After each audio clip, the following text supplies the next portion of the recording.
సమ్మక్క సారలమ్మ జాతరకు సంబంధించి చాలా రోజుల నుంచి నేను చిన్నతనం నుంచి కూడా చూస్తున్నాను సార్. ప్రభుత్వాలు కోట్ల రూపాయలు ఇన్ఫ్రాస్ట్రక్చర్ కోసం ఖర్చు పెడతా ఉంటే అవి ప్రతి ఏడాది ప్రతి 2 నెలలకు ఒకసారి పెడతా ఉంటాయి, పాతవి పోతూ ఉంటాయి, మళ్ళీ కొత్త వేస్తూ ఉంటాయి. అట్లా కాకుండా పర్మనెంట్గా ఒకసారి వేసినామంటే ఈసారి మళ్ళొకసారి దానికోసం ఖర్చు పెట్టేటువంటి అవకాశం లేకుండా ఒకటి చేయాలి సార్.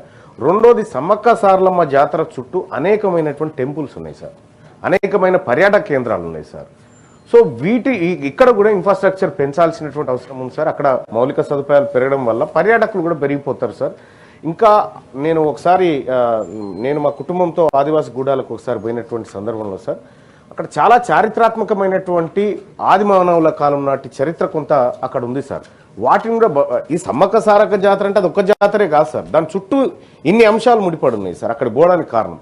అయితే సమ్మక్క సారక్క జాతరలో సార్ ఇక జాతర అయిపోయినాక 2 రోజులకు 3 రోజులకు అటెంకాలు ఎవడన్నా పోయి చూస్తే ఎంత ఆగముంటుందంటే సార్, ఆ బయటనే విసర్జన చేస్తూ ఉంటారు, మలమూత్ర విసర్జన చేస్తూ ఉంటారు. అట్లా లేకుండా జాతర పరిశుభ్రతను కాపాడాల్సినటువంటి అవసరం ఉంది సార్.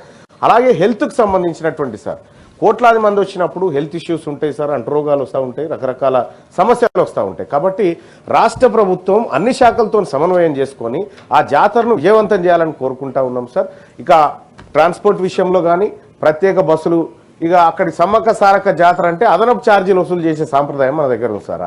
ఈ ఆర్టీసీ బస్సులు వేసి అదనపు ఛార్జీలు వసూలు చేసి జాతర స్పెషల్ అని రాసి ఇంకా దాని మీద 100 రూపాయలు ఉంటే 200 తీసుకుంటారు. అటువంటిది లేకుండా సో ప్రజలందరూ ఫ్రీగా పోయేటట్టు, మరి అక్కడికి ఈ జాతరకు పోతుంది కాబట్టి మహిళలకు ఉచిత బస్సు లేదనేటువంటి కార్యక్రమం కూడా తెరపైకి వచ్చే అవకాశం ఉంది. కాబట్టి మహిళలందరికీ ఫ్రీగా సమ్మక్క సారక్క జాతర పోవడానికి విస్తృతంగా రాష్ట్ర వ్యాప్తంగా అన్ని జిల్లాల నుంచి ఏర్పాటు చేయాలని తమ ద్వారా కోరుతా ఉన్నాను సార్.